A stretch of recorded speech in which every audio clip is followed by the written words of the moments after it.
신라 호텔의 로비는 늘 그렇듯 반짝였다. 대리석 바닥에 떨어지는 샹들리에에 빛이 물결처럼 흔들리고 정돈된 향이 공기 속을 얇게 감쌌다. 하지만 그날 밤의 신라 호텔은 늘 그렇듯이라는 말로는 절대 설명되지 않았다. 엘리베이터 앞에는 검은 정장과 드레스를 차려입은 사람들이 낮게 속삭이며 줄지어 서 있었다. 누군가는 꽃다발을 가슴에 품고 누군가는 휴대폰을 급히 꺼냈다가 다시 넣었다. 그들의 시선은 자꾸만 같은 곳으로 향했다. 로비 한쪽, 커튼처럼 늘어진 플라워월 뒤편, 그곳이 오늘 결혼식의 입구였다. 오늘 신부가 누구래? 조용히 해. 여기서 말하면 다 들려.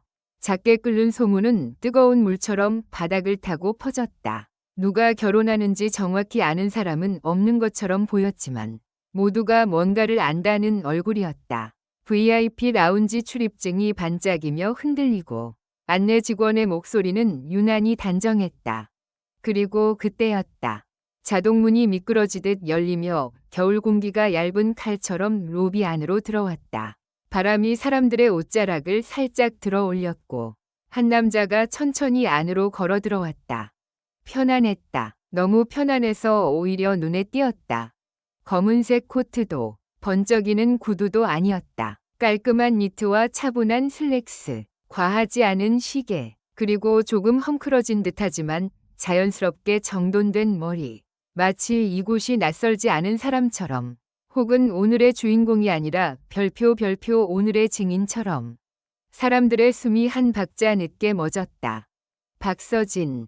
진짜 박서진 맞아? 왜 이렇게 아무렇지 않게 들어와? 그가 고개를 숙여 인사를 했다. 과장되지도 급하지도 않았다. 그리고 그 순간 로비의 소음이 이상할 정도로 낮아졌다. 마치 누군가 보이지 않는 손으로 볼륨을 줄여버린 것처럼. 박서진은 입구로 향했다. 플라워월 너머로 들어가기 전 그는 잠깐 멈춰 섰다. 눈빛이 아주 짧게 흔들렸다. 그 흔들림은 기쁨도 긴장도 아닌 다른 어떤 감정, 말로 붙잡기 힘든 복합적인 무게를 담고 있었다. 그때 뒤에서 누군가가 그를 불렀다. 서진 씨. 박서진이 돌아보자 신랑 측 하객으로 보이는 중년 남성이 급히 다가왔다. 손에는 작은 봉투가 들려 있었다. 남성의 얼굴에는 땀이 맺혀 있었다. 뭔가가 급했고 뭔가가 틀어져 있었다. 이거 부탁드린 거 혹시 준비되셨죠? 박서진은 잠시 봉투를 바라봤다. 봉투의 모서리가 미세하게 구겨져 있었다. 누군가 손에 쥐고 흔들었거나 숨가쁘게 뛰어왔다는 증거처럼. 그는 웃었다. 아주 얕게. 그리고 말했다. 네, 준비됐어요. 근데 시간이 맞을지 모르겠네요. 남성의 눈이 커졌다. 무슨 말씀이? 그때 호텔 안쪽에서 음악이 바뀌었다. 결혼식 시작을 알리는 잔잔한 현악이 아니라 누군가 신호를 보낸 듯한 짧고 단정한 징글. 그리고 이어서 안내 직원의 목소리가 울렸다. 이제 신랑과 신부의 입장을 시작하겠습니다. 모든 사람이 자리로 이동했다. 플라워월 너머 연회장은 작은 극장처럼 변해 있었다. 무대 위에는 꽃이 폭포처럼 흘러내렸고 하얀 조명이 가늘게 중앙 통로를 비췄다. 사람들이 앉는 의자 사이 공기가 팽팽하게 당겨졌다. 박서진은 뒤쪽 측면 통로로 들어갔다. 눈에 띄지 않는 자리였다. 하지만 그가 앉는 순간 주변의 시선이 동시에 그의 쪽으로 붙였다. 누구도 직접 쳐다보지 않는 척했지만 누구도 놓치지 않았다. 입장이 시작됐다. 신랑이 먼저 들어왔다. 깔끔한 턱시도, 어딘가 익숙한 얼굴. 연예인은 아닌 듯했지만 연예계 사람들에게 익숙한 사람 같은 느낌이 있었다. 업계에서 한 번쯤은 마주치는 얼굴. 그리고 음악이 한 번 더 변했다. 신부의 입장. 모든 사람이 숨을 들이마셨다. 커튼이 열리고 하얀 드레스가 보이는 순간 연회장 안에 얕은 탄성이 번졌다. 그런데 탄성은 환호가 아니라 놀람에 가까웠다. 신부의 얼굴을 본 사람들의 표정이 제각각 갈라졌다. 어떤 이는 눈썹이 올라가고 어떤 이는 입술을 꼭 다물었다. 어떤 이는 옆 사람에게 속삭였고 어떤 이는 그냥 굳어버렸다. 누구지? 연예인인가? 아니면 연예인과 연관된 사람? 박서진의 손가락이 무릎 위에서 잠깐 움찔했다. 그의 시선이 신부에게 닿는 순간 아주 미세하게 흔들렸다. 마치 오래된 장면이 기억 저편에서 떠올랐다가 다시 물속으로 가라앉는 것처럼 주례가 시작됐다. 축복의 문장들이 이어지고 사진 촬영이 진행되고 사람들은 박수를 쳤다. 하지만 박수 소리에는 어딘가 빈틈이 있었다. 겉으로는 완벽한 결혼식인데 안쪽 어딘가에 보이지 않는 균열이 있는 느낌. 그리고 그 균열은 축가 순서에서 터졌다. 사회자가 마이크를 들었다. 오늘 특별한 분이 축가를 준비해 주셨습니다. 바쁘신 일정에도 불구하고 신랑 신부를 위해 이 자리에 오신 그 순간 연회장 조명이 한 번 깜빡였다. 아주 짧게. 사람들은 그걸 전기 문제라고 생각했지만 박서진은 그 깜빡임을 신호처럼 받아들인 것 같았다. 그는 천천히 일어섰다. 조용했다. 누가 시키지 않았는데도 연회장의 숨결이 낮아졌다. 사람들의 시선이 그에게 꽂혔다. 박서진이 무대로 올라가는 길은 짧았지만 그 짧은 길이 길게 늘어진 것처럼 느껴졌다. 무대 위에서 그는 마이크를 잡았다. 그리고 그 순간이었다. 우레와 같은 박수갈채가 쏟아졌다. 누군가는 와 하고 소리를 질렀고 누군가는 두 손으로 입을 가렸다. 누군가는 자리에서 일어나 박수를 쳤다. 결혼식장이 콘서트장처럼 변했다. 박서진은 잠깐 당황한 듯 눈을 크게 떴다가 이내 고개를 숙였다. 하지만 그의 눈빛은 환호를 온전히 기뻐하지 못했다. 마이크를 손에 쥔 채 그는 잠시 말을 하지 않았다.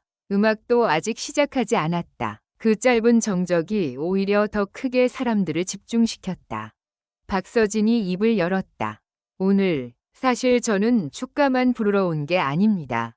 연회장이 얼어붙었다. 사회자의 미소가 살짝 굳었고 신랑의 손이 신부의 손을 더 꽉 잡았다. 신부는 웃고 있었지만 그 미소의 끝이 아주 미세하게 떨렸다. 박서진은 숨을 한 번 들이쉬었다. 저는 오늘 한 사람의 약속을 지키러 왔습니다. 사람들이 서로 눈치를 봤다. 약속? 무슨 약속? 제가 이 자리에 서게 된 이유를 잠깐만 이야기해도 될까요? 사회자가 급히 고개를 끄덕였다. 축가 전에 멘트 정도로 수습하려는 표정이었지만 이미 분위기는 수습이 아니라 폭풍 전야였다. 박서진은 시선을 신랑과 신부에게 번갈아 두었다. 그리고 말했다. 몇 달 전 어떤 분에게 연락을 받았습니다. 결혼식 날 꼭 와줘야 한다고요. 그분은 내 인생에서 가장 중요한 날인데 딱 한 번만 부탁한다고 했습니다. 그의 목소리는 차분했지만 이상하게 묵직했다. 마치 잔잔한 바다 아래에서 거대한 조류가 움직이는 것처럼. 그때 저는 솔직히 망설였습니다. 제가 그분에게 어떤 의미인지 알지만 동시에 그 의미가 너무 무거웠거든요. 신부의 손이 떨렸다. 신랑은 눈을 내리깔았다. 연회장 어딘가에서 누군가가 숨을 삼켰다. 박서진은 말을 이어갔다. 그래도 약속은 지켜야 하니까요. 저는 오늘 축가를 부르기 전에 한 가지를 공개하려고 합니다. 사회자의 얼굴이 하얘졌다. 안내 직원들이 서로 눈을 마주쳤다. 스태프 한 명이 무대 옆으로 다가가려 했지만 박서진의 다음 말이 먼저 떨어졌다.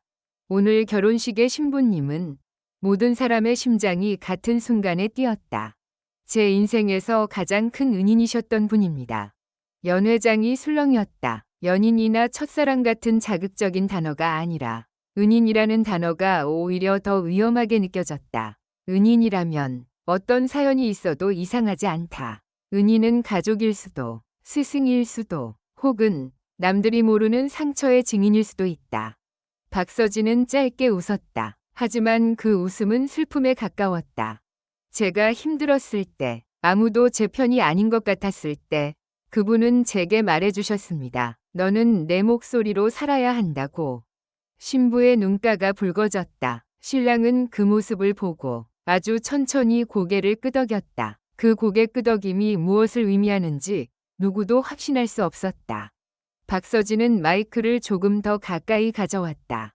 그런데 오늘 저는 그분에게 빚을 갚는 것만으로 끝내고 싶지 않았습니다. 오늘은 결혼식이지만 동시에 어떤 사람에게는 마지막 작별 인사일 수도 있으니까요. 순간 연회장 공기가 더 차가워졌다. 누군가가 마지막이라는 단어에 반응해 손가락을 움켜쥐었다. 사회자가 급히 웃으며 끼어들려 했다. 아, 하하, 박서진 씨 특유의 감성 멘트죠. 여러분.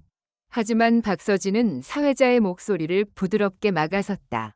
아니요, 농담이 아닙니다.